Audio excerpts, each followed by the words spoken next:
गुरुदेव, गीता में श्री कृष्ण ने अर्जुन को बहुत सा ज्ञान दिया और सिद्धेश्वर आप भी कहते हैं कि काम करो, फल की इच्छा मत करो। इसका मतलब क्या है? इसका अल्टीमेटली बताइए, क्या मतलब है इसका? हाँ, सबसे पहले तो मैं आप सबको साधुवाद देता हूँ और मैं अपने सन्यासी प्रथा की तरफ से आप सबका अभिनंदन करता हूँ कि इस प्रश्न उत्तर जो सभा बैठी है इस सब में आप सबका स्वागत है और जो भी हमारे श्रोता हैं उनके अंदर बैठी हुई परमात्मा को मैं प्रणाम करता हूँ। और एक बार सब लोग जय श्री कृष्ण बोल लीजिए। जय श्री कृष्ण। हम कृष्ण की बात शुरू करते हैं। ये बड़ा सुंदर बात कृष्ण ने कहा है कि कर्म कर लेकिन फल की चिंता मत कर। हमने उसका अर्थ गलत लगाया है, कारण कि कृष्ण जो है वो पूर्ण ब्रह्म है। भगवान कृष्ण के पहले जितने भी अवतार हुए वो सब आंशिक अवतार थे। जैसे सबसे पहला जो सनातन धर्म का अवतार था वो मत्स्य अवतार था और वैज्ञानिकों ने भी रिसर्च किया तो कहा कि धरती की उत्पत्ति पानी से हुई। तो जब पानी से धरती की उत्पत्ति हुई तो पहला प्राण, पहला जीव पानी में आया होगा। तो इसलिए हमारा जो हिंदू धर्म है वो प्रमाणित हो रहा है कि ये एकदम वैज्ञानिक है, सत्य है, सही है। तो पानी में ही पहला अवतार हुआ। और अवतार का क्या अर्थ होता है? चेतना, पूर्ण चेतना। तो सबसे पहले चेतना पानी के, जल के जानवर जीव में उतरी, जलाचर में, जो मछली थी मत्स्य जल में। तो अवतार, तो जो 4 अवतार हुए वो सब जीवों में हुआ, अलग अलग जानवर में हुए। 5वां जो अवतार हुआ वो आदिनाथ का अवतार था, ऋषभदेव अवतार, जो जैन धर्म के प्रथम तीर्थंकर हैं। जो जैन धर्म के प्रथम तीर्थंकर हैं वो वैष्णव धर्म के 5वें अवतार हैं। तो इससे साबित होता है कि वैष्णव धर्म का जो सनातन धर्म है वो जैन धर्म से पुराना है। उनके 5वें अवतार इनके पहले तीर्थंकर हो रहे हैं, कारण कि सनातन धर्म के 5 टहनियां निकली, ब्रांच निकले, जिसमें 4 मेन हुए, वैष्णव, जैन, सिख और बौद्ध। तो वैष्णव धर्म भक्ति पर टिक गया। वो भक्ति करते हैं, आरती गाएंगे, भगवान की भक्ति करेंगे, पूजेंगे, पूरी तरह समर्पित है, वो मैन विथ सरेंडर होते हैं। दूसरी धर्म निकली, जो एक व्यवस्था निकली, एक पथ निकला, जिसको जैन धर्म कहा गया। तो जैन धर्म त्याग पर निकला। तो कृष्ण के पहले जितने भी अवतार थे वो सब आंशिक अवतार थे। जैसे किसी को 4 कला, किसी को 6, किसी को 8, किसी को 12, किसी को 16 सिर्फ कृष्ण को मिली। राम को 12 कला मिली थी, कारण कि मनुष्य का शरीर में आए थे, भगवान उतरे थे, मर्यादा पुरुषोत्तम राम। तो मनुष्य के शरीर में 12 कला ही अट सकती है, कारण कि 12 चीजों से ही मनुष्य का शरीर बना है। 5 कर्म इंद्रियां, 5 ज्ञान इंद्रियां, मन और बुद्धि। मन 5 कर्म इंद्रियों से बनती है, बुद्धि जो है 5 ज्ञान इंद्रियों से बनती है। तो 5 कर्म, 5 ज्ञान इंद्रियां, कर्म इंद्रिया और मन और बुद्धि, तो 12 चीजों से। तो इसलिए 12 कला मिली। 13 कला अगर उतरती तो शरीर जल जाता, अट ही नहीं सकता है ज्यादा, तो मनुष्य के शरीर में। लेकिन कृष्ण के साथ ऐसे हुआ कि पूरा का पूरा ब्रह्म इस धरती पर उतर आया, पूरी की पूरी ब्रह्म। तो 16 कला लेके ब्रह्म आया है। और भगवान राम के जो भक्त हो रहे हैं हनुमान, वो मनुष्य से थोड़े नीचे हैं, बंदर जोनी में है। और डार्विन कह रहा है कि मंकी का शरीर ही रिफाइन होते होते होते तो मनुष्य बना है, मनुष्य बना है। इसीलिए मनुष्य के शरीर में टेल बोन होता है अभी भी। और एक उदाहरण भी एकदम अपने को सटीक बैठता है कि हनुमान ना पूरी बंदर है ना मनुष्य है। अतः हनुमान का शरीर बंदर से मनुष्य बन रहा है, उसी समय राम की घटना घटी, वो प्रकाशित हो गए, सामने आ गए। तो कृष्ण जो हैं वो अर्जुन को गीता सुना रहे हैं। अर्जुन जो है वो नरश्रेष्ठ है, नरों में उत्तम है, द बेस्ट पर्सनालिटी है, मतलब धरती का सबसे बड़ा मनुष्य है वो, द बेस्ट पर्सनालिटी, नरों में श्रेष्ठ, उतना बड़ा श्रेष्ठ कोई नहीं है। और उसको कृष्ण सुना रहे हैं गीता। तो पूर्ण ब्रह्म, द बेस्ट पर्सनालिटी को वो शास्त्र सुना रहा है। तो भाषा ब्रह्म का, समझने वाला द बेस्ट पर्सनालिटी, और सुनाया कहां जा रहा है? युद्ध क्षेत्र में। तो कायरों को समझ में आएगी, जो वीर नहीं है उसको समझ में आएगी। तो कहने का अर्थ पूर्ण ब्रह्म सुना रहा है, अर्जुन को सुना रहा है, जो महारथी है, नरश्रेष्ठ है। तो ब्रह्म का भाषा नरश्रेष्ठ को सुनाया जा रहा है, और अर्जुन भी समझ नहीं पा रहा है। इसलिए कहा है, प्रभु हो सके तो दिखा दीजिए, दिखा दीजिए। सुन नहीं, समझ नहीं पा रहा है कानों से, उसको नहीं उतर रहा है अंदर। अर्जुन भी नहीं समझ पा रहा है, तो कह रहा है दिखा दीजिए। तब कृष्ण दिखाने लगते हैं तो दिख भी नहीं रहा, कारण कि उस साधारण दृष्टि से दिखे कैसे? तो कृष्ण दिव्य दृष्टि देते हैं, कारण कि अगर उन आंखों से उस रूप को देख लेता तो आंखें अंधी हो जाती, फिर दूसरा कुछ नहीं देख पाता। तो इसलिए जब आप लोग कहते हो ना कि गुरुदेव मुझे अपनी दिव्य दृष्टि दिखाइए, तो मैं सोचता हूं एक बार देख लोगे तो फिर दूसरी दुनिया को ना देख पाओगे, फिर तो अंधे हो जाओगे। इसलिए जिन जिन लोगों ने इतिहास गवाह है, परमात्मा को देखा है वृंदावन में, दोबारा नहीं देखा, अंधे हो गए। आप कहानी पढ़े होंगे कि गोपियों को देखे, इसको देखे, उसके बाद अंधे हो गए, वो देख ही नहीं पाएंगे।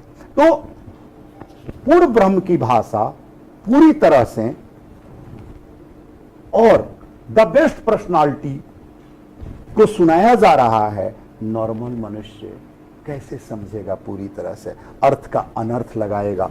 एक लाइन है, रोको मत जाने दो, और कोई आके पढ़ता है रोको मत जाने दो, अर्थ का अनर्थ हो गया ना, अपोजिट हो गया सीधा। जैसे आजकल हमारा कंट्रोवर्सी चल रहा है आपके भारत में कि ढोल गंवार शूद्र पशु नारी ये सब हैं ताड़न के अधिकारी। रामचरितमानस में तुलसीदास जी लिखे हैं, और उसके साधारण लोग क्या अर्थ लगाते हैं कि ढोल गंवार शूद्र पशु नारी ये सब ताड़न मतलब पिटाई के अधिकारी है। कितनी गलत अर्थ है। तुलसीदास जी ऐसे कैसे लिख सकते हैं? और हमारे धर्म में सारी पावर तो नारियों को दिया गया। आपको विद्या चाहिए, बुद्धि, किसके पास जाना? सरस्वती को दिया गया। आपको धन चाहिए, किसके पास जाना? लक्ष्मी को दिया गया वो पावर। आपको शक्ति चाहिए, किसके पास जाना? गौरी को दिया गया। आपको सिद्धि चाहिए, किसके पास जाना? दुर्गा के पास। आपको शांति चाहिए, किसके पास? गायत्री के पास। आपको मुक्ति चाहिए, किसके पास जाना? मोक्षदायिनी के पास। आपको ब्रह्मचर्य चाहिए, किसके पास जाना? ब्रह्मचारिणी के पास। आपको तंत्र की परम सिद्धियां चाहिए, किसके पास जाना? काली के पास। आपको नाम जस चाहिए, किसके पास जाना? ऐश्वर्य माता के पास, लक्ष्मी के पास, ऐश्वर्य लक्ष्मी के पास। तो आदमी को बुद्धि चाहिए, धन चाहिए, बल चाहिए, शक्ति चाहिए, नाम चाहिए, जस चाहिए, संतान चाहिए, संतना लक्ष्मी के पास चाहिए, और अंत में मुक्ति चाहिए। इसके अलावा क्या चाहिए? तो सारा पावर तो नारियों को ही दिया गया सनातन धर्म में। जितने भी पुरुष भगवान हैं वो तो विदाउट पोर्टफोलियो मिनिस्टर हैं। कोई पोर्टफोलियो नहीं है उनके पास।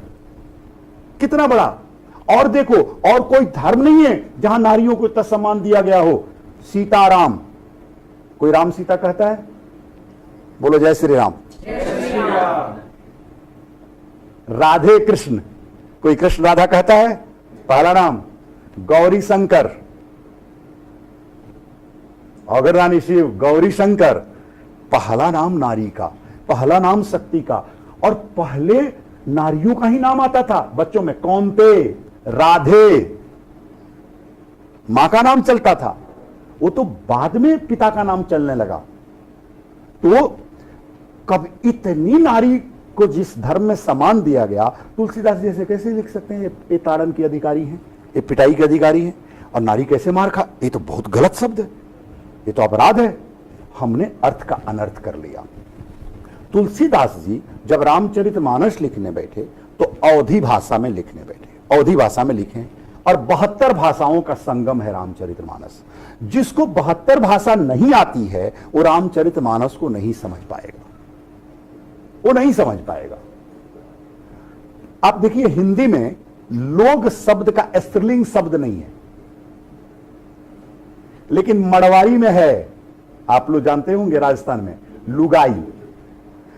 तो तुलसीदास जी लिखते हैं कि भगवान जब अयोध्या आते हैं तो देखा हूं सब लोग लुगाई, तो उनको मड़वाड़ी भी आता था, मड़वाड़ी भी आता था।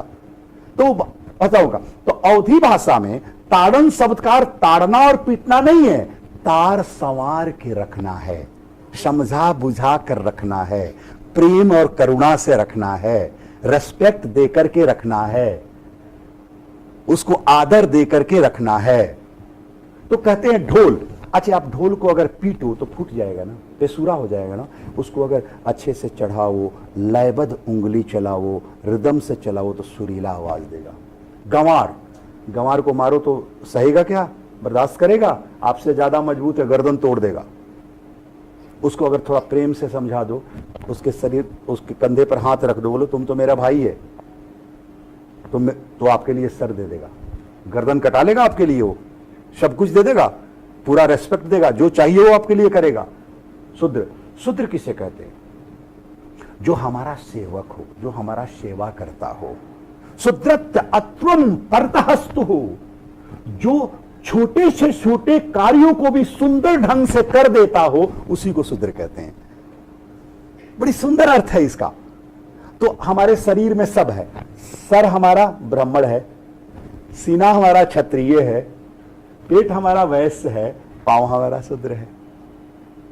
सर ब्राह्मण है, जब भी कोई चीज सोचना हो, आपको नहीं आता हो तो हाथ कहां जाएगा सर पे, कैसे, तो ये ज्ञान देता है। सीना हमारा, हम सीना ठोकते हैं, हम डरते हैं क्या? क्षत्रिय है, बल देता है, जिगरा रखते हैं। पेट वैश्य है, पेट कौन भरता है? वैश्य, वही कमाता है, टैक्स देता है तो देश चलता है।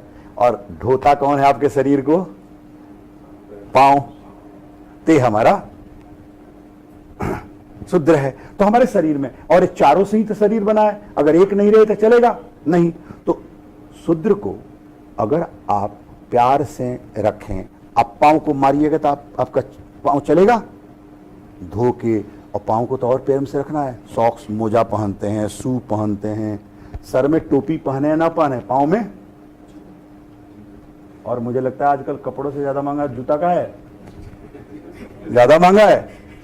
आप लोग तो फॉरेन, आप तो अमेरिका, सब कनाडा के लोग हो, ऑस्ट्रेलिया न्यूजीलैंड के लोग हो, महंगा है कि नहीं बताओ? तो शूद्र, उसको हम अगर प्रेम से रखें, अच्छे से रखें, तो आपकी सेवा करेगा, आपके लिए कुछ भी कर देगा।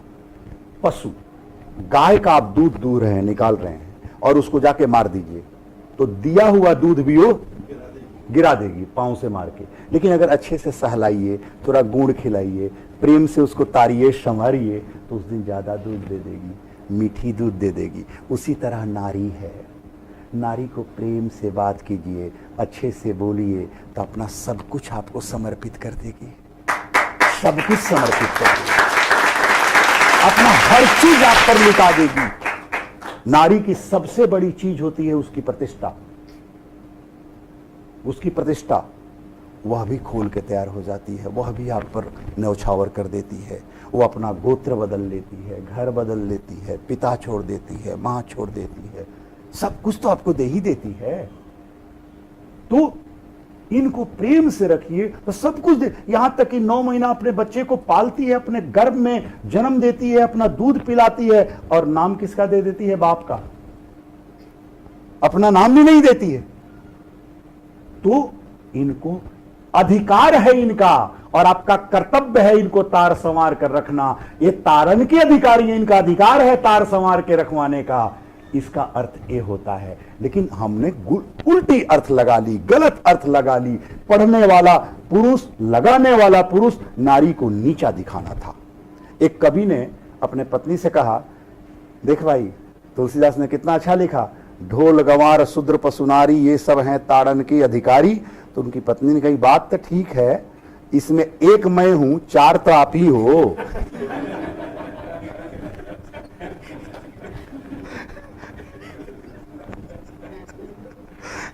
हां, तो मेरे बंधुओं, इसका जो आपने कहा कि फल की चिंता मत कर, एक गलत है। फल की चिंता क्यों नहीं करेंगे? नहीं करोगे तो तेरे कर्म का अर्थ क्या होगा? बिना फल का कर्म का कोई माने ही नहीं है। बिना वर्क डन का वर्क मीनिंगलेस है। वर्क डन होना जरूरी है। हमारा आउट ऑफ कंटेंट, इसका सही अर्थ जो आउट ऑफ कंटेंट है वो कोट किया गया है, वो गलत किया गया है। मेरे हिसाब से अगर कोई कहे कि फल की चिंता मत कर, कर्म करते जा, यह गलत है। यह कब? मैं तो कहता हूं 200% चिंता कर दो, 200% कर, कंप्लीट एनर्जी लगाओ, पैशन, एनर्जी, कमिटमेंट, डेडिकेशन। जब तक आप नहीं देंगे अपने कर्म में, अपने कार्य में, तब तक आप सफल नहीं होंगे, तब तक सफल नहीं होंगे। तो कोई कहे कि उसकी चिंता मत कर, वो गलत कर रहा है, वो अर्थ का अनर्थ लगा रहा है, वही रोको मत जाने दो वाली बात, ढोल गंवार वाली बात, ये गलत है। अब मैंने एक किताब लिखी, गांधी जी पर, कि चंपारण के सतुआ से संसार की सता तक, चंपारण से उनका ये हुआ। मैंने हम दूसरी किताब लिखी है, परिवार से परमात्मा तक की यात्रा, from family to divine father, family to father, material to master. अगर वो किताब कोई पढ़े ही नहीं तो उसकी वैल्यू क्या है उस किताब की? मैं तमाशा देखने के लिए लिखा क्या? टेबल पर रखने के लिए लिखा क्या? उसको लोगों को पढ़ना होगा। तो कहने का अर्थ है हमें उसकी फल के बारे में सोचना है। हां, 100% नहीं, 200%, कड़ कड़, सांस सांस में हमें उस कार्य को करना होगा, उसमें उसको लगाना होगा। हमें सोचना चाहिए, करना चाहिए और 200% देना चाहिए। कुछ फैक्टर ऐसे होते हैं, लेकिन जब काम पूरा हो जाए, जब हमारा कार्य पूरा हो जाए, कुछ फैक्टर ऐसे होते हैं जो हमारे हाथ में नहीं होते हैं। जैसे मैं कहता हूं ना, man cannot do God's work, God can do everything, but God will not do man's work. सही है? आदमी भगवान का काम नहीं कर सकता। भगवान कुछ भी कर सकता है, लेकिन आदमी का काम नहीं करेगा। अब थाली में हम भोजन रखें, कहे भगवान मेरे मुंह में उठा के डाल दो। हाथ क्यों दिया है तुमको? एनर्जी क्यों दिया है? हाँ, जिस दिन पैरालिसिस हो जाएगा, तेरा हाथ नहीं चलेगा, उस दिन डालने वाले को भेज देगा। कोई आ जाएगा डालने वाला, तेरा पति डाल देगा, तेरा कोई डाल देगा। तुम एक चीज हमेशा देखना, तो जब काम पूरा हो जाए, जब तुम सफल हो गए और या असफल हुए, किसी तरह से काम पूरा हो जाए, जो फैक्टर तेरे हाथ में नहीं है, या काम पूरा होने के बाद उस पर अहंकार मत करना कि मैंने किया, उससे अटैचमेंट मत हो जाना, उसको पकड़ के मत बैठ जाना, अहंकार मत कर लेना, लोभ मत कर लेना, ग्रीड मत कर लेना। तब सोचना डिटैचमेंट, ये परमात्मा की कृपा से हुआ है, होना था हुआ, मैंने अपना प्रयास कर दिया, जो नहीं हुआ तब भी ठीक, जो हो गया तब भी ठीक। Do your the best, leave on God rest. हमने अपना द बेस्ट कर लिया, जो बचाओ भगवान जाने, रेस्ट भगवान पर छोड़ दिया। रिलैक्स हो जाओगे, टेंशन नहीं होगे, ब्लड प्रेशर नहीं आएगा, शुगर नहीं आएगा, अच्छे हो जाओगे। अटैचमेंट विथ डिटैचमेंट होने के बाद फल की चिंता कौन करता है? छोड़ना, जो हो गया वो हो गया, वो द बेस्ट हुआ, बस इसका अर्थ ये होता है।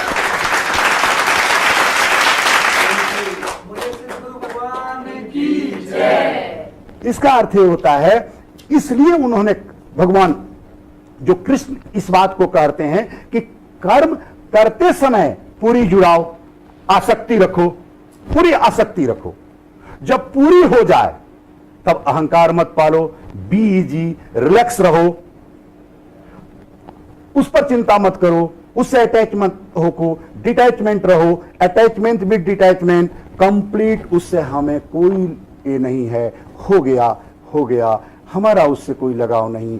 हंस पानी में रहता है लेकिन भीगता है, पानी से कभी भीगता है। दूध और पानी को मिला दो, हंस दूध को पी लेता है, पानी को छोड़ देता है। कमल कीचड़ से खिलता है, कीचड़ कभी अटैच होता है उसमें। तो उसी तरह होने के बाद कोई डिटैचमेंट नहीं, फल की चिंता हो गया जा खत्म, जो हुआ हो गया। इसका अर्थ यह होता है